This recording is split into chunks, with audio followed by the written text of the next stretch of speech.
You are now listening to the new Old Heads podcast, premiered every Thursday at noon Eastern Standard Time at BringDownTheBand.com, and brought to you by No Bad Ideas, Coleman Dental, Printfinity, Indie CD and Vinyl, and Sun King Brewery. Support the new Old Heads by visiting our Patreon at patreon.com/newoldheads. You are now tuned in to the new Old Heads podcast. I am Major 7th. The entire crew is here. Starting off with my man, the voice of Indianapolis, Jay Moore. How are you, sir?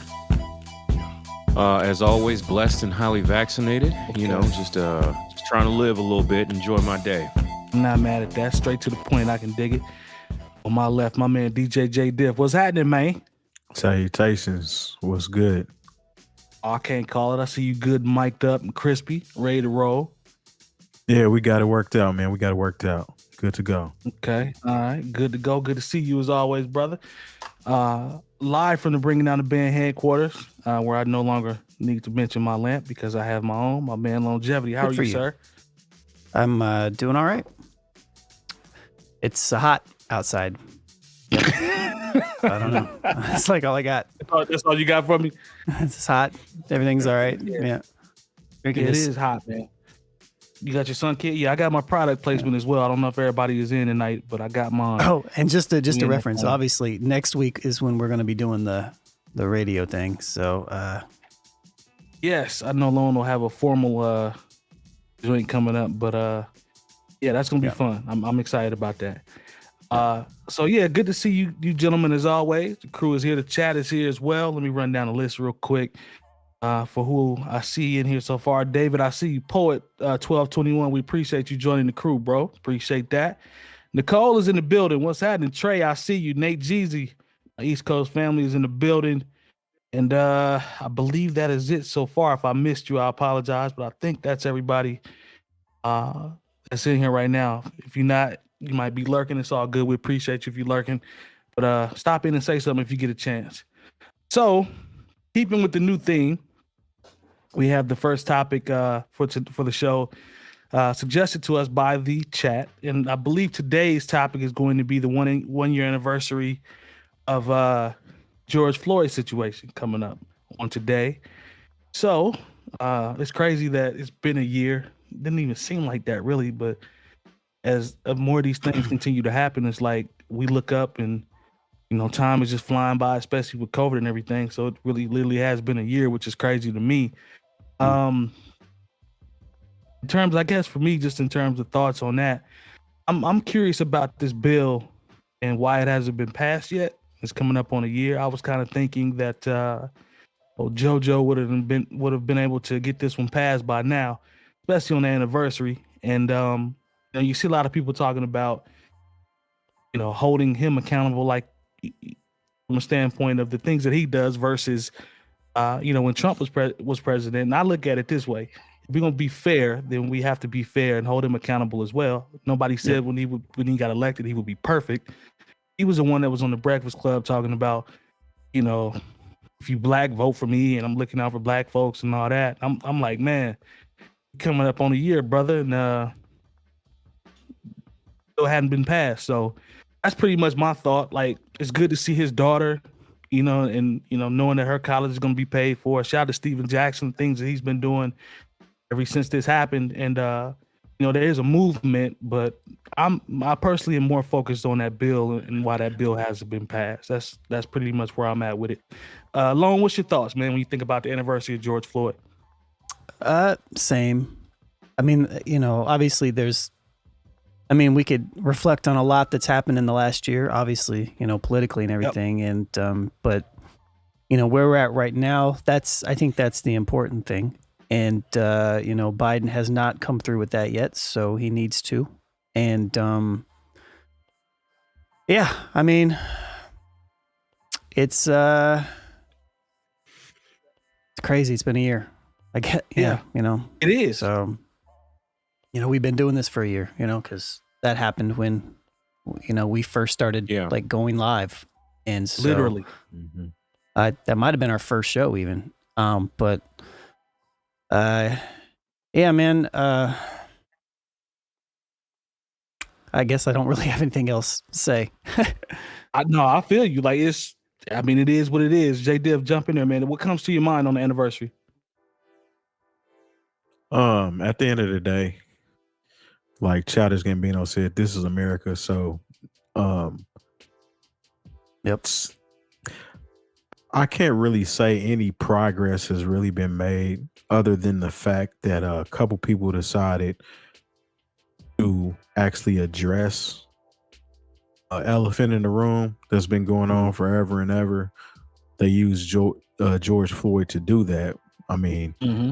that's the significance of George Floyd. A lot of people always want to question his character and things that he did or things of that nature.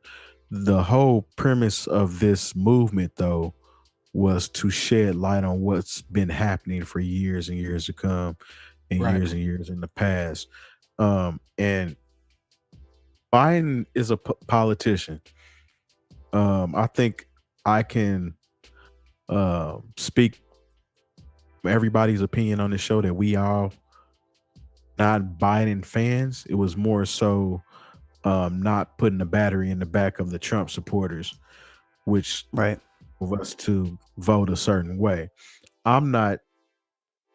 I don't think he's gonna do nothing. I'm trying to say this without getting too worked up because I There know we go. we There we gotta go. practice. We gotta practice the Yep. clean speech and all that good stuff. So Yes, sir. Yes, sir. yeah, I don't know. It's I hope to see some progress. I'm not expecting it. I just hope everybody, keeps that same energy that they had in 2020 and don't let these years pass and forget where you was at that year and Mhm. just look at it as it was the popular thing to do. Please rest in Right. peace to George Floyd and shout out to his family, though. Definitely. 100%. I agree with that. Glad you said that. Jay Moore, finish this one up, man, before we get started with the our normal rundown. Well, part of why there hasn't been any real progress on the George Floyd Justice and Policing Act or the act that would restore the Voting Rights Act in America is because while there is a Democratic majority, I mean, it's 50-50 as far as the Senate is concerned with Vice President Harris as the deciding vote to give it 51. And they have the numbers in the House of Representatives, because of the filibuster, for certain things, it's going to take at least 60 votes, which, once again, when you think about the filibuster, when you think about the actual electoral college, these are only things that could come up with who could have been come up with by I'll just say it, slave owners. Like, think about it. When we were in the counting all the votes, at one point Joe Biden was up by 4 million votes, and we were waiting on 25,000 votes here and 25,000 votes here. Only slave owners could come up with a system like that, and that's part of why we can't. There are certain things as far as a progressive agenda can never get done because it was set up for people who live in these small states. I'll just say it like, when you think about places, you're talking South Dakota, North Dakota, Montana, Wyoming. These places have 8 senators. Those 4 states have 8 senators, and there's less people there than there are in just Southern California. What we think about is, Los Angeles, Santa Monica, those places, or you can even say Lower Manhattan. But they get 8. They get 8 votes in the Senate. And so it's very, on a numbers game, it seems ridiculous because the majority of these people want these reforms to be implemented. But unfortunately, Mitch McConnell, and the people that he leads, they don't want these things, especially when you're talking about getting rid of qualified immunity, because the police have a large lobby when you talk about these police unions, and they put a lot of money behind political candidates, and they are not here for police accountability. Let's just keep it real, because if why would they stop doing these things if they know it never hurts their pensions, if it never is going to hurt them? Like, they had to pay George Floyd's family $20 million. That didn't come out of the police union. Nope. That didn't come out of policemen's salaries. That comes from the people in that community in Minnesota who are fed up with the police's misconduct. Now, if you get rid of qualified immunity and you can actually sue individual police officers, then I think then you're talking about accountability in policing. And, there are a lot of people who got into policing, I'm not going to say all, who got into police work because it's a job that has little to no accountability. You could be a complete screw up. Like I said, we're practicing, for when we have to go on the air. Good job, sir. You could be a complete screw up, and there's always going to be a union there that's going to fight for your job. I'm coming from corporate America. If you made a mistake that cost your company $20 million due to your personal violent negligence, there's no way you'd have a job. In fact, not only would you not have a job, but that would follow you on your resume, and you'd probably never be able to work in that particular capacity again. But when you're a police officer and you have wrongful death lawsuits that are following you around, or you have brutality claims that follow you around, you don't have to worry about. You'll always have a job. There's always going to be some department that will hire. They're always going to cover each other. They're always going to cover each other until there's an accountability. You have to literally get thrown in jail.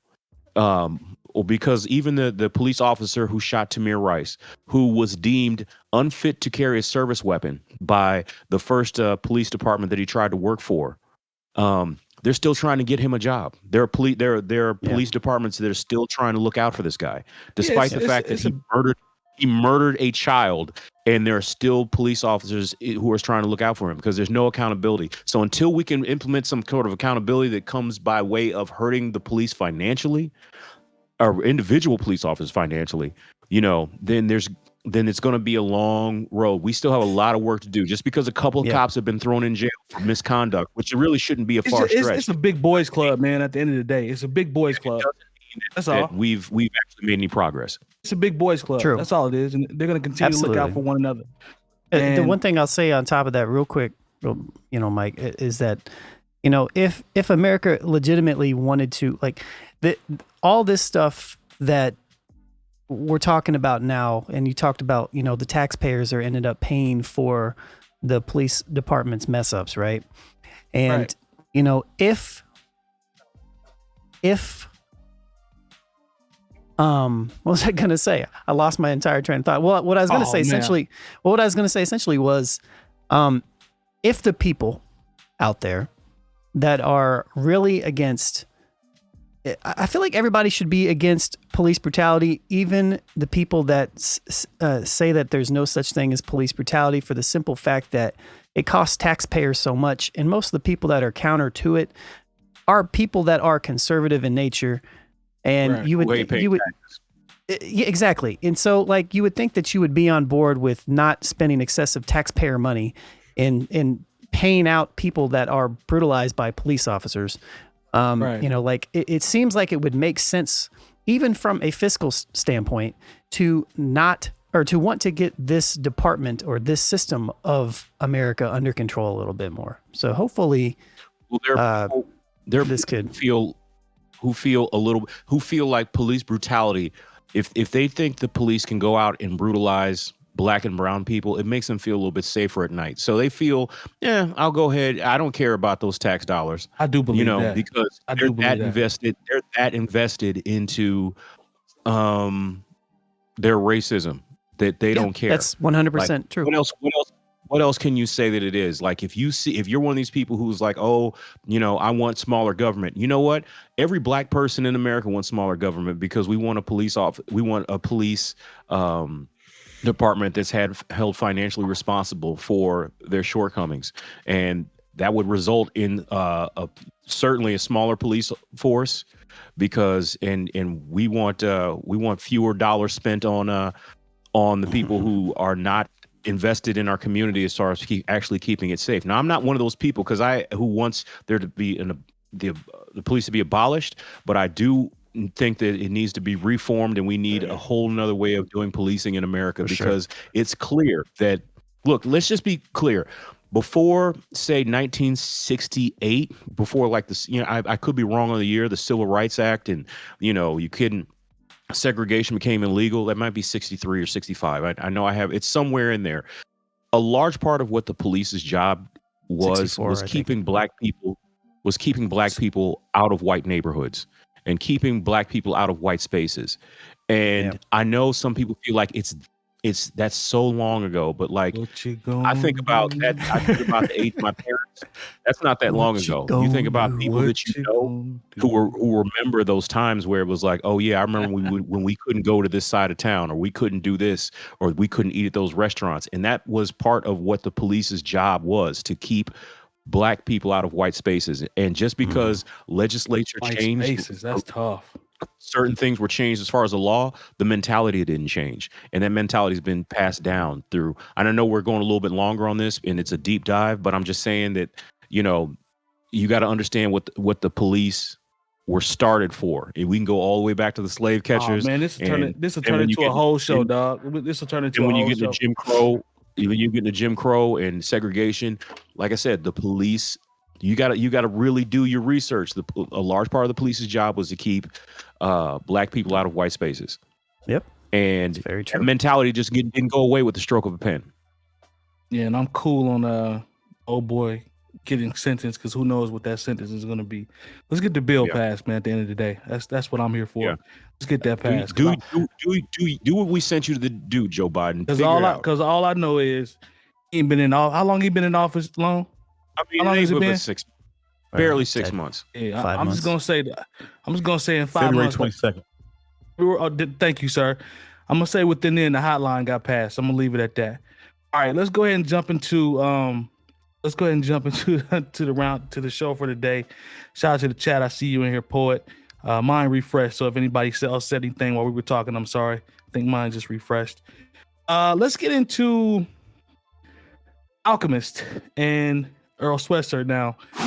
They secretly released a collaborative album under a fake name. Allegedly. Allegedly. Yeah, let me get my air quotes. Allegedly. It's a fake album cover, song titles with it's the whole nine, like all of it, and nobody has found it yet. Whoever finds this, I think is going to be, I think Terry was saying this earlier before we went live, like whoever this person is that gets it and finds it is going to be. But what was that? What did you compare it to, Terry? It's gonna be similar to Ready Player One. Whoever finds this album, is going to be instantly internet famous. Yeah. It'll be Mr. Beast out here. There's your 15 minutes of fame. My goodness. Yeah, and they will be they'll be those guys or girls, whoever it is that finds it. Like, it's gonna be crazy whoever finds it. But just from like a creative standpoint and looking at it from an artist standpoint, what do you guys think about them doing this? I actually think this is dope. I think it's something different. It has people curious and people are trying. I know people that have hit me up and say, please let me know if y'all find it. Please let me know if you find it. And, you know, I pretty much said the same thing. So for some reason, I like it, man. I think it's exciting. It breaks the monotony. It's a little something different. So I'm all for it. And I still haven't found it. Don't know where to look. But Lone, what do you think about this, man, overall? Just, you know, how they've done it and the hoopla and everything that's going around it. I mean, they could very, very possibly just be trolling the entire internet. Right. This is a part of it too. This is a very high possibility. And if they are, this is Doom level trolling. Right. So props to them if that's what it is. Maybe it's a homage to Doom. I don't know. But I also with the amount of music that like Alchemist puts out, it would not surprise me that him and Earl randomly got together and made 9 songs in a month or something. And then it's just chilling. They're like, hey, wouldn't it be funny to do this? You know? And then they just did it, you know, like, I feel like if it's really on a random YouTube channel where nobody has like, it's not connected to anything. Yeah. Shoot, man. Like you may never find it. You literally may never find it because it could just be, you know how many YouTube accounts there are? That's what I'm saying. It's like, boy. So it's a crazy rabbit hole that you'd have. It is. So maybe there's going to be some, maybe some hints. That'd be kind of cool. But I think if it is real, if it is real, I think it's dope because it just, I don't know, man. It's something, it's different. It's new. You know what I mean? Like, it's like making a project and it's creating this entire spectacle around it. And there's such a huge Earl fan base, you know, like that's really niche, you know, and Alchemist is kind of the same. So I don't know, man. I think it's kind of cool. Now, I'm personally not the hugest Earl fan. I know that's blasphemous, but, you know, I like Earl. I think he's dope. Yeah, I think he can rap, but I don't fiend, you know, for Earl music. But at the same time, like this would be something dope to check out, you know. Yeah, like I'm the point, like Lone said, I think you even added to the folklore with the idea of possibly having you know, some hints, like throwing some clues out there or something like that, making it, you know, that much more fun. But no, I'm with it, man. Like I want to hear it, and like you said, it could be just doom level trolling. Terry, what you think, man? I looked a little bit. I ain't gonna front. I looked. Yeah, I skimmed a little bit to see if I could find a little something, but just based off the fact of thinking about that Ready Player One and possibly being able to use our platform to a little following, a little nod from an OK player, or you know, things of that nature. Yeah. But nah, man, I think it's pretty dope. That it's this elusive album out there. I don't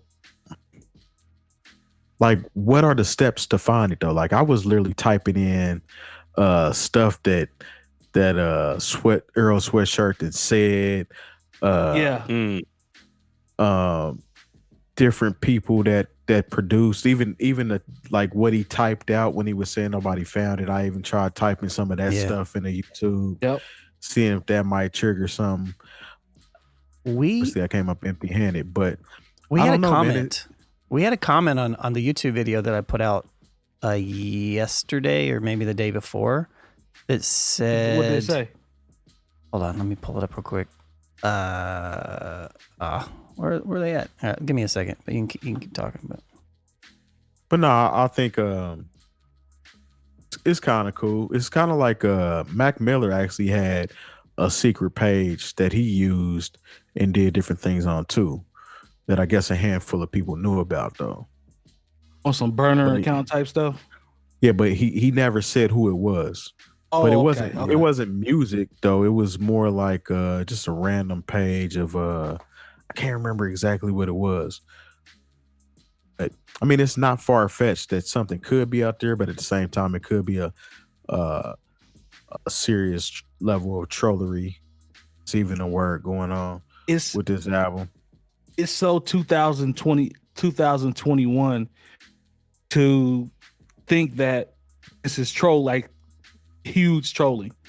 Like it's an actual possibility though that somebody just could literally put this on the internet and the world could go crazy and we're talking about it. Like that's just the world we in right now. They really could not have an album out there. The thing about it is it's only going to appease the heads though, because to Lone's point, it's Earl Sweatshirt. If we're talking about Odd Future, Future is Tyler the Creator first and foremost. And you might can interchange him with Frank Ocean as far as musically what people want to hear. The internet, maybe. But the internet ain't. Are they technically Odd Future though? I mean, they're affiliates. Technically, maybe it's affiliate. They're affiliates. But I mean, it's Earl Sweatshirt, and Frank, it's Taco, you know, producer, whatnot. He was actually on that Dickie show. Oh, was he? Oh, yeah. Yeah, he's Lil Dicky's friend. Taco. I didn't know that. Like his engineer? He's on that show. Yeah. Oh, I didn't know that. I'm sleeping on that. Or maybe it's a Taco doppelganger. I don't know. Looks like me. He said doppelganger. But nah, man. Earl's just not on everybody's radar like that. I think Earl is more his comedy is probably gonna to more people than his music will, to be honest with you. I don't know if y'all remember the sketch show that they had. Yeah, it was on Cartoon Network, wasn't it? Yeah. Now, some of them skits and stuff he did, I can definitely see him being an actor and kind of going like a Childish Gambino route if he decided to do that. But musically, I don't think people were checking for Earl like that other than the heads. I like how you said like it's the heads because That's true. yeah, like you hit the nail on the head with that one, man. I think it narrows it down, but I really hope, just for the sake of hip hop and the culture, I really hope somebody finds it, like and uploads it, or it just comes out and they start streaming it. Because I'm curious to hear what they would sound like. You know what I mean? Alchemist, I don't know when the last time he dropped a project with someone else exclusively, where I was like, okay, this one is subpar. This one is, average. Like him and Gibbs knock it out the park. Like every single time they do something. You know what I mean? So I have no doubt that they would be able to do the same thing if this is what that is. You know what I mean? Yeah. Yeah. I think though, even though Earl doesn't have that big of a pull, Alchemist kind of does though. Like He does. Oh yeah, especially after know the what I stuff mean? he's done with Gibbs. and even being on like Vice and stuff with Action Bronson and stuff like that, and for his show, Or and- even if you go back to his stuff he did with Mobb Deep and specific with Prodigy, and Yeah. Alchemist is known out. Yeah, so Jay Moore, you pretty much share our sentiments on this, or you got anything to add to Look, the sauce? If it really is a thing and they got people searching, I think this is a dope way of getting people interested in a particular project. You got to try new things. I mean, the traditional rollouts just aren't that's not what's happening, not only in a digital and streaming world, but in a post-pandemic world, if we're completely out of this pandemic thing. But you have to do different things to get people's attention. Everybody is going to have to figure out something different to get that same attention that they had before. Like, people talk about how the ratings are down for the NBA and MLB and especially NHL. Nobody wants to talk about how NHL ratings are down, but there's a political slant on that, but I'm not going to get into it. But you got to understand, you got to engage people in different ways. Yeah. Just saying, hey, I got an album coming out. Here are some videos. I'm going to go and sit on these couches and talk about this particular project, and you should get excited about it. That's not going to work. You have to get people engaged in a completely different way. And so I'm here for the way Cal would say, the mysterious rollouts and the mysterious albums or whatever. I'm hoping it's a real thing that we, someone figures out, and then we Not his though. We not here for his. We're not here for his. I'm just saying that, in 2021, you're going to have to be more creative. Just saying that I'm a particular artist and you should be interested in my music when there are 10 albums that come out every week, and people's listening patterns and what there's no, for a lot of people, there's not a commute to work when they would listen to music or listen to whatever. Dang. And so now you got to grab their attention a different way. And so I'm interested by this. I'm not sure exactly how I'm going to get involved with it, but I hope there's an actual project behind it, so everyone's not just wasting their time. Speaking of creative, go ahead, Long. Well, I was just gonna say, if this is truly an album rollout, it's the longest album rollout in the history of the world, because this first tweet went out in 2019. I mean, Detox isn't real, so but doesn't do say that.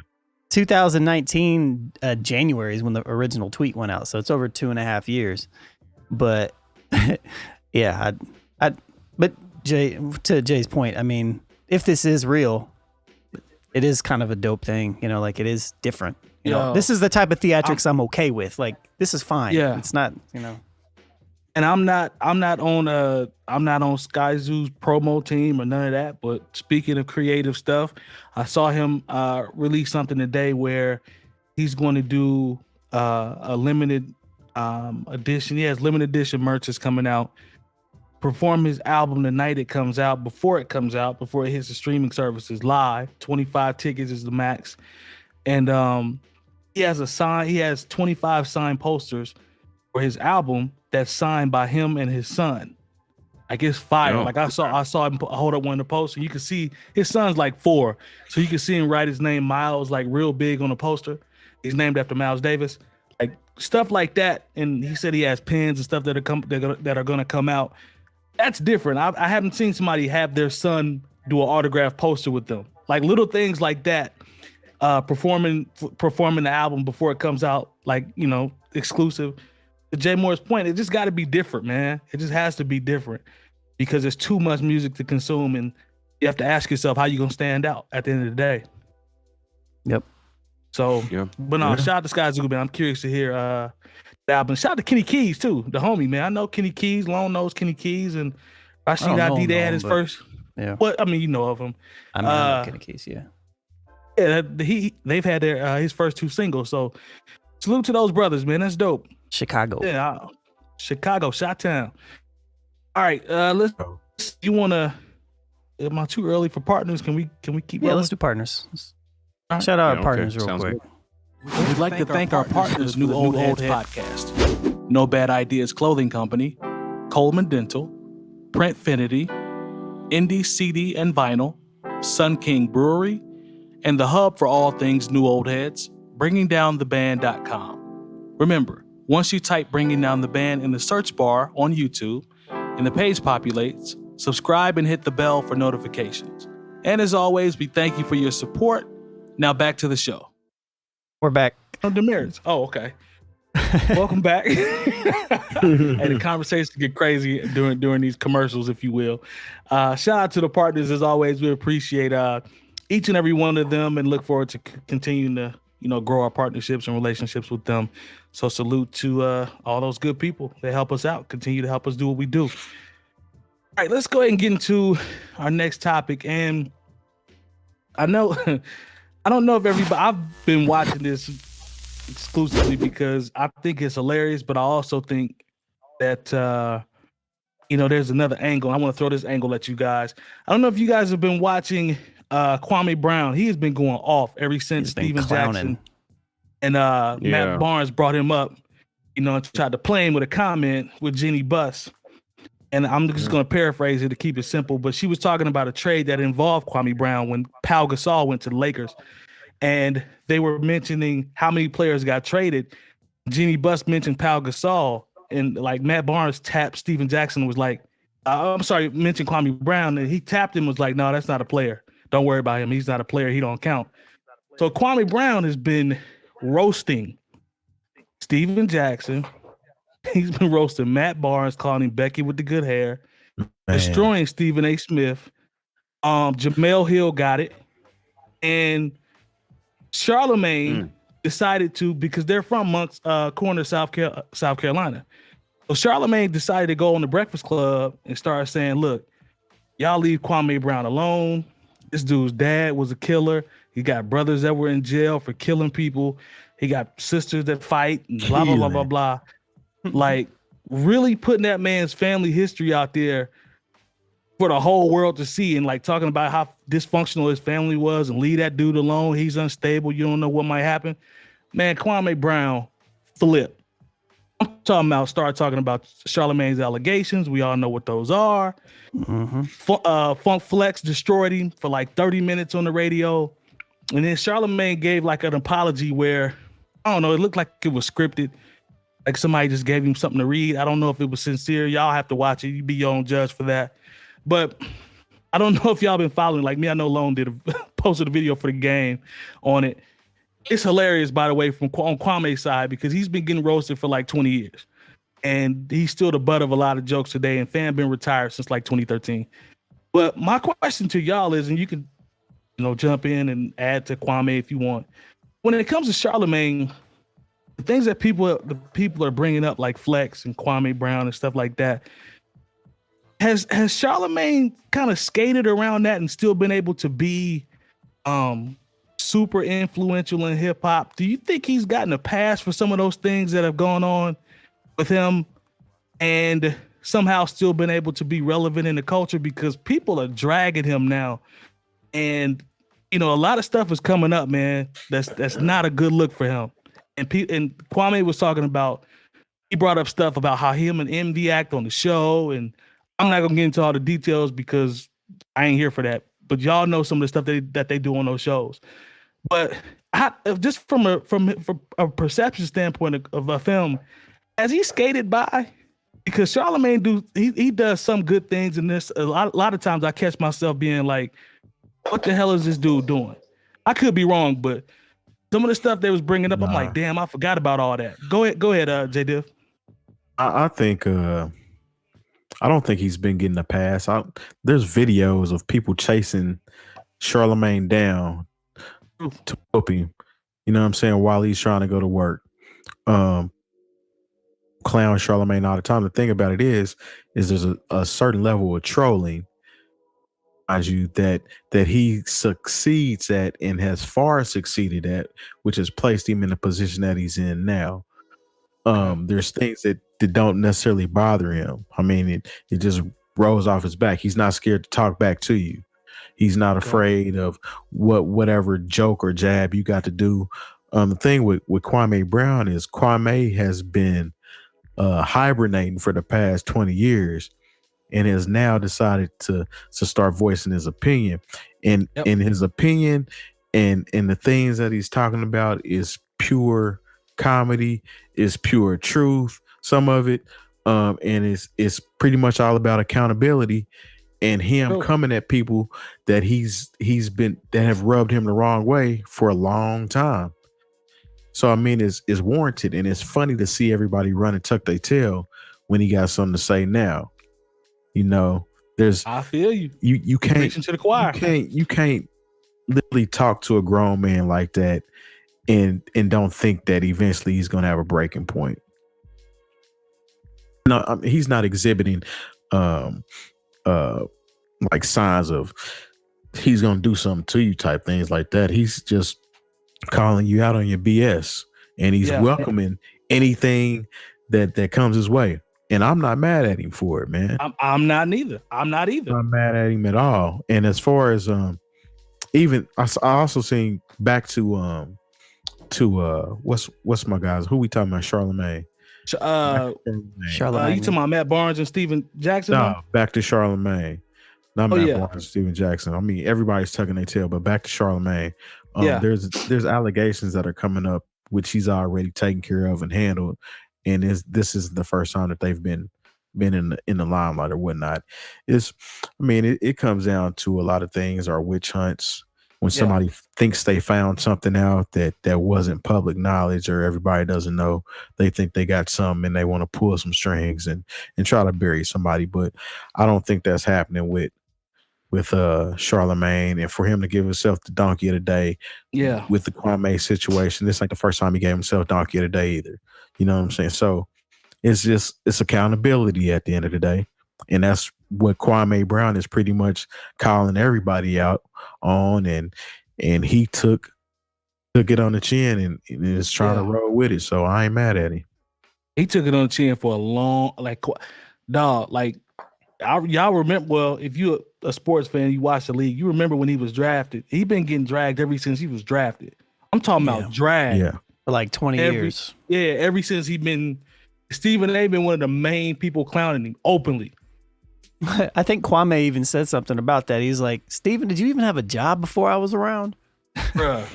He is, and I'm talking about, he said one of his homies put him on game and was like, look, you can't cuss until after the 2-minute mark or something like that. Cause he the first word out of his mouth is like MF. You know what I mean? Like he just come out the gate cursing. So I'm not mad at a dude for standing up for himself, especially being the butt of the jokes for these many years. And I mean, if it brings up the accountability, then I guess that it's out there now. And some of these people starting to be a little uncomfortable with the things that he's saying, but boy, it wasn't bothering nobody, man. Y'all should have left that dude alone, the way I see it. Jay Moore, what you think? Leave him alone, and his mama's cooking.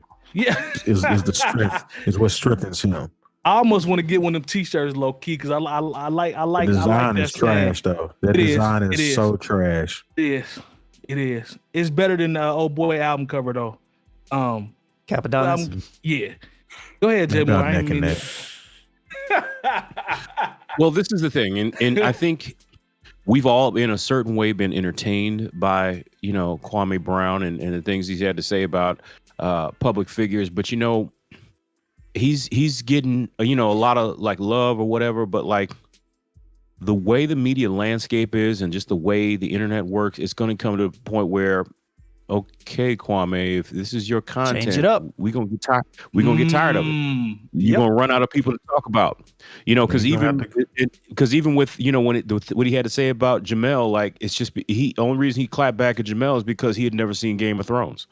He didn't realize that, woke up and chose violence today was, that's just part of the culture, He a Southern Geechee. And I think part of it is he doesn't realize it. Part of it, and this is where I hope somebody who's a little bit older, a little bit more savvy about media, we enjoy hearing him clown these other people, but it's going to get to a point where we're not laughing with Kwame, we're laughing at him. And, at a certain point, that's going to bother him a lot too. And I always worry about people in their mental health spaces. I think Kwame is good. He's one of them people from, what some people like to call the low country. And as long as he's got his plot of land and he saved his money and didn't spend it on nothing crazy, which I don't think he did. Say he's a scrub, but he's a scrub that eked out millions of dollars after 12 years in the NBA. So he's figured something out that a lot of other people have not. He also wasn't no dummy though. People leave that out. Yeah, I agree. I would never even put that on him, but I just want because we still into whatever Kwame Brown's got to say about people, because like he snapped on Roy Hibbert today. I was like, what did Roy do? Roy, and I'm like, Roy Hibbert said, you didn't see that? I mean, I saw it, but I was like, fam, like, what juice do you think you're going to get by talking about Roy Hibbert? What did Roy Hibbert say? It was something about how he didn't sign an autograph or something. And I'm like, all right, man. Like now, okay, you've said what you had to say about Stephen A. You said what you had to say about the cats on all the smoke and whatever you said about Jamel Hill. And now you reaching to clap back at Roy Hibbert, and like and that may be just years worth of anguish. He's fan in me, but like I said, it's gonna. I don't want it to be something to where, because this happens to a lot of people, to where like they get the light and all of a sudden they run out of actual content, and we stop laughing with them and we're laughing at them. And I hope he transitions. Brown. I hope he transition. But right now, it just seems like he's just going to be that dude who gets on and because when Matt Barnes and Steven Jackson was like, well, you come on a platform and we could talk it out or whatever, and he's still leveling country diss tunes at the you gotta give him credit for that though, because they didn't want to hear from him until he started clowning them. Nope. I respect Kwame for that. I respect that, but you got to understand, like, the way this content game moves, in 2 weeks we're gonna be like, all right, Kwame Brown, like that was cool 2 weeks ago, but we're done with you now. Now you're just telling stories we don't care about. One thing, and like, if he's gonna do something, he needs to, like, now is the time for you to go on All the Smoke and figure out how you're going to, if you really want to be that person in this content creation, or you're just man yelling at cloud. And I don't think he cares. This is a job. He doesn't care. He doesn't for my designer friends out there, MSG 317. You might want to reach out to Kwame Brown and design him a nice couple T-shirts. He needs you, bro. Like he laced us with, because he definitely needs help in that realm. He's a millionaire, and I think he might have designed that shit himself. And paint. So he's gonna need some help. Shout out to that demerit. But yeah, man, I think with Kwame, I think he has he talks about, like, when people super chat him on YouTube, when somebody just sends like some money over or something, he always talks about, he takes that money and puts it towards ordering like shoes for underprivileged kids and stuff like that.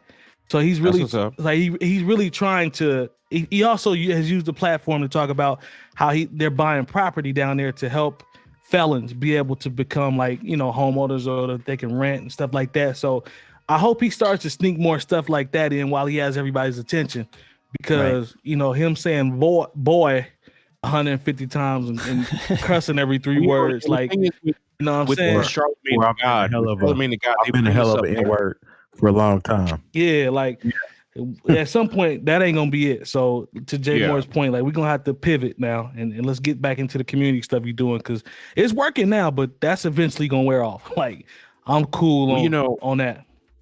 And the thing is with Charlamagne, like it just showed what we had this conversation a couple weeks ago about cancel culture. Yeah. And like the thing is, I'm shout out to Stakes is High podcast. Like I got to go on there a couple weeks ago and I talked about how there's only a few actual media companies left in the world, maybe 5, 6, maybe 7. And once you're no longer an earner for them, then that's when you might get canceled. Charlamagne the God is an earner. He is a earner. Just like if you want to talk about it in Mob, if you want to talk about the way the Mob talks about, oh, that guy's a good earner. Charlamagne is an earner. And so you know what? They're going to figure out a way to protect him. And like every 2 or 3 years, they try to pull these same allegations out against Charlamagne. And you know what? Every 2-3 years, he re-ups on his contract. Yeah, he literally just signed a new contract. And a big one, a big contract. And he's got an honorary his book in print. He's got his book in print. He's got his nationally syndicated show. He's got TV shows popping off. Look, Charlamagne is a good earner, and the media families aren't going to let anything happen to him. So, like, it might be fun to you to say crazy stuff about Charlamagne, and you might be able to get some clout, but you're not going to be able to take him down. There's no canceling somebody who's an actual earner in this business. I mean, Brown is saying he knows. He that's not the way he said it, but he's like he knows that he can't touch him. He knows that, but for some reason, he's still going. He's still doing what he do. So I don't know, man. He's getting his rocks off, man. He's getting his rocks off. It's been a long time. When have y'all ever heard from Kwame Brown? Up until I've never heard him talk this long in my life. I've never heard him talk. You know what's crazy? To me, he sounds like one of Karl Malone's illegitimate children. Yeah. Wow. Because if you think about how Karl Malone talks and how Kwame talks the same way Karl Malone does, sir. But just with a more urban black twang to it.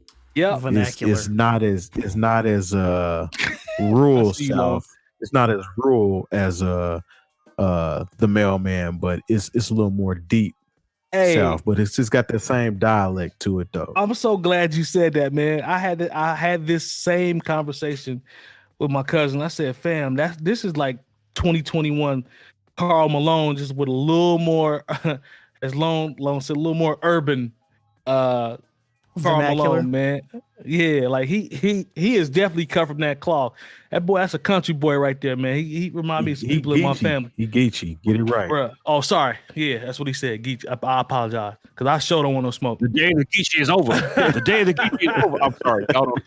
Hey, shout! If you've ever seen the movie The Soldier Story, y'all know what I'm talking about. Come on now. Hey, when Martin said that on that one episode, I was cracking up. Yeah, when he was 4, Yeah. If you know, you know. We'll just say that. If you know, you know. Hey, that boy care about his tractor at the end of the day.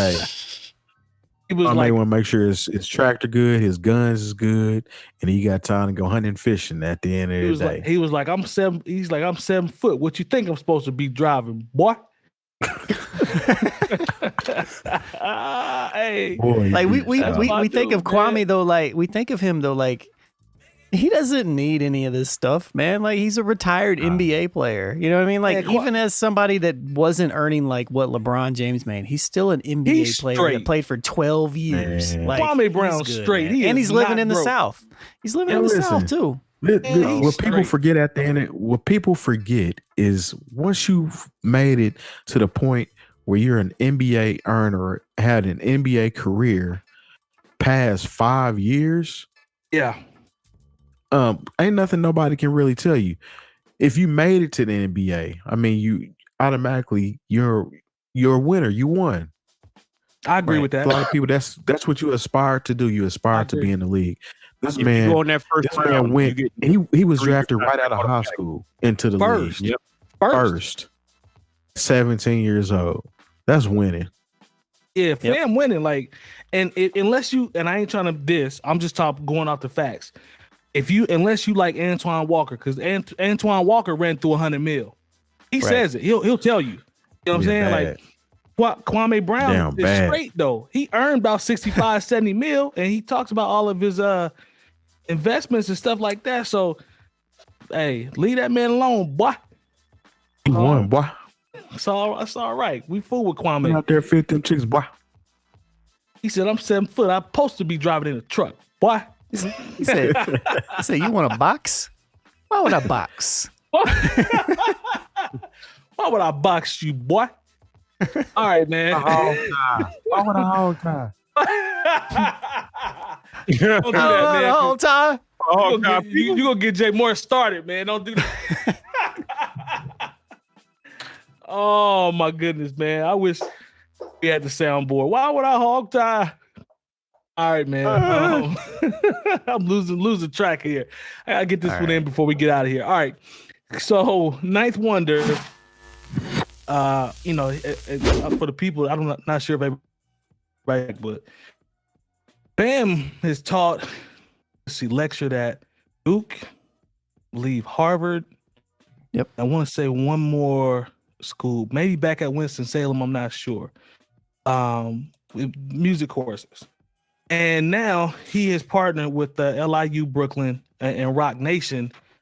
He's going to be teaching at the School of Rock Nation School of Music, Sports, and Entertainment, which is slated to begin in the fall of 2021. Obviously, it's founded by Jay-Z's foundation. It started back in 2008, and he will be teaching alongside jazz saxophonist Sam Newsom and baritone vocalist Colin Levin, who are both longtime faculty members there. So the reason I put this one in here is pretty much straightforward, man. I think it's to the point now where, well, actually, could have done it 4 or 5 years ago, whatever. But I think Ninth Wonder deserves flowers, man. Just from the standpoint of from a guy that came up. We were around during his ascension, like when Little Brother started, and the OK Player boards and all that. I just think fam deserves his flowers. And from a producer standpoint, one of the main reasons why is take the academia and, the teaching and stuff, set that to the side for a second. But the fact that he stuck to his guns when he was using Fruity Loops, when everybody said sampling is dead, huge. Don't nobody want to hear that. And you got to have Pro Tools. If you're not using that it's not going to sound good. And, me and Lone, we used to have these conversations, and he found a way to carve a niche out with production by Fruity Loops, and he used to take his desktop to beat battles and stuff like that. And he found his way as a producer, turned into a label executive, and then branched off into the education and crazy countless placements, worked with everybody, Kendrick, Drake. I still think Drake. Taught at Harvard. Taught at Harvard, Duke. You know what I'm saying? Like, fam really has carved out a legendary status as a music producer, and now just an educator, man. So you just gotta salute that brother, man. Like, he's a legend. Like, Ninth is a straight hip-hop legend to me at this point, and he should be mentioned among the greats. It is what it is, dog. So salute. I just want to give that brother his flowers, man, and salute to him, because he's doing some great things. That's it. Lone, you can jump in if you want. Yeah, absolutely. Ninth has been a critical element, not only in a lot of just fans' love of different types of music going along, like throughout the years, and things that he's been a part of, but he's progressed and he's followed his own lane. And that's what I respect the most about Ninth is he's always the same guy. You know what I mean? He's a standout guy. He is very much going to speak on what he feels is necessary. He's a guy that teaches at Duke now. He's at Long Island University. It teaches a hip hop class. And coming from somebody who was, like you said, Mike, he was the first producer. If you weren't making beats in 2004 and 5, you probably don't know this, but there was a huge stigma around sample producers not using hardware. And when Ninth was using Fruity Loops and making these records, and people found out he was using Fruity Loops, it changed the entire culture. And so, he definitely deserves his flowers. He's a dope DJ. He's a dope, just a dope person in general. I've got nothing but tons of respect for everything that he's done and he's been a part of. Obviously, Rhapsody's ascension, and 𝗀𝗱𝗀𝗲, and he really took Rhapsody under his wing and kind of made her into. I mean, obviously, Rhapsody's talented and everything. I don't want to like take anything away from her, but that was on the back of 𝗀𝗱𝗀𝗲 and Ninth Wonder's network and guidance and all that other stuff, and especially when you consider that she was Cooley High first, and Cooley then High. when she got with Ninth, she ascended. Yeah. And so and I'm a huge Cooley High. I'm a huge Charlie Smarts and Cooley High fan, but even more so than that, like Little Brother was a huge part of my growth as an individual and my growth as a musician, not only Ninth, but also Fonte and Pooh, and just I grew up as a musician with them, not just Ninth, but also Fonte, but all of them. And so, I've literally grown up through everything that you kind of mentioned. So, nothing but definitely Ninth deserves his flowers. I'm very happy that he's continuing to do what he wants to do, and he's able to do what he wants to do. And yeah. I respect it. Jump in, Jay Diff. Nah, it's a true underdog story, man. When you think of Little Brother, even though they got the cosign and green light from 𝐀𝐁𝐿, it still wasn't like when you think about when they came out. They came out during the time when Lil Jon and Cameron and Dipset and all them was popping. Yep. So their sound it wasn't the most popular sound, but they've lasted still, and they've transcended, and Ninth Wonder got a placement on a Jay-Z album, which was a Black album. Right. Yes. And ever since then, it's been nothing but up for him. Changed his life. Changed his life. And then when you talk about Fonte, not to take anything away from Ninth Wonder, but the group Little Brother was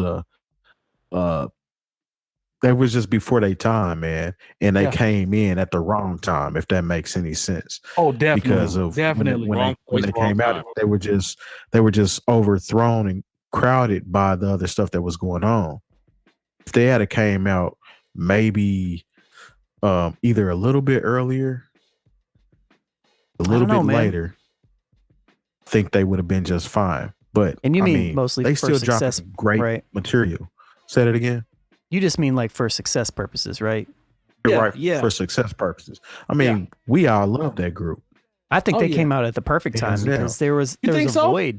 There was a void. They filled a void of everybody that wanted that 96 to 2000, underground sound, if you will, and they filled it, for all those people. Let me clarify it a little bit better than that.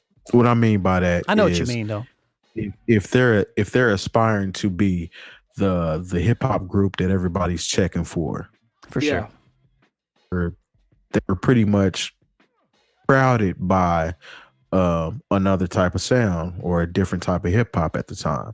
It's just that wasn't the thing that was popular. I mean, it was a breath of fresh air to certain people and certain individuals, and still are, even when you go back and listen to it. But not take anything away from Ninth, because this is about Ninth Wonder, and it's just dope to see him continue to water those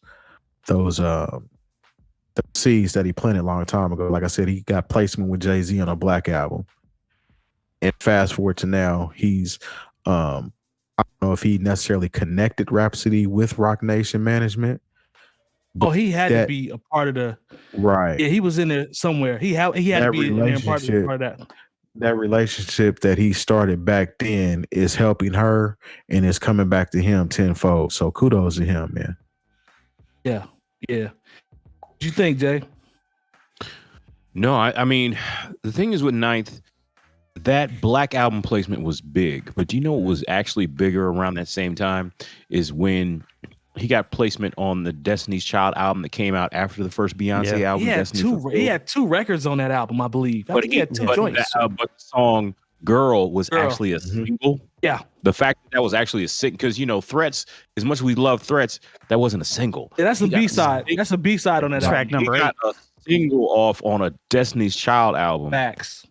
So that is probably what really solidified him in the industry to a lot of people, because it's like, oh, okay, he's giving Destiny's Child joints that are getting played on the radio. That meant a lot. He's just been one of those guys, man, that I remember buying The Listening at a spot in St. Louis called Vintage Vinyl, and it was sitting there. I knew it from the OK Player boards, and like I had grabbed a couple singles here and there, just because that's how. If you ever been on OK Player back at the time, it would be like, yo, can I get a link? It was very much a like, yo, let's get this music out. But then I saw this album that I've been hearing about, and it was only $7.99. And if I'd have known what I'd known then, I'd have bought them all, because it was like 5 of them sitting there. Right. But I'm just, for him he's inspired a whole generation of producers, just like Longevity just said, like it's his imprint on the game is so serious. With all the stuff he did with Little Brother, stuff he did without Little Brother, the stuff he's did with major artists, the stuff he's done with Murs, you know what I'm saying? Like, the stuff he's done with, I don't know, he did the joint with Sean Price, you know what I'm saying? Like, there's he's done Buckshot. His catalog he's actually underrated when you think about it. When you consider all the things he's done and the people he's worked with, the fact that we don't talk about Ninth Wonder more is actually pretty incredible. Yeah. That's a good point with the Destiny's Child too, man. I don't care what it is. If you get a single with Destiny's Child on a Destiny's Child album coming off the Black album, that's different. And to get on and to Lone's point, it didn't deviate from his sound when he made Girl. That's still him. Like that didn't force him to do anything. Like sounds like a Ninth Wonder beat. Exactly. And he still he kept himself throughout all those features, man. Mary J. Blige, all that stuff, man, still sounded like him. So yeah, man, salute the dude, man. Like I haven't dealt with him personally. The Damn album. The outro to the Damn album. 2 beats. Yeah. Was it 2 or 3 beats? 2 beats. I think that switch is what? Was 3 times. 2 beat switch. 2 beats? Or was it 3? 2 or 3. I don't remember. I think it's 3, man. I'm gonna have to pull it up because I was 3 too.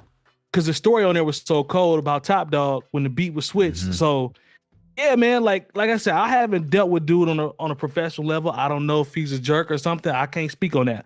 We just going off the resume and what I'm seeing from the outside looking in. And let's not forget.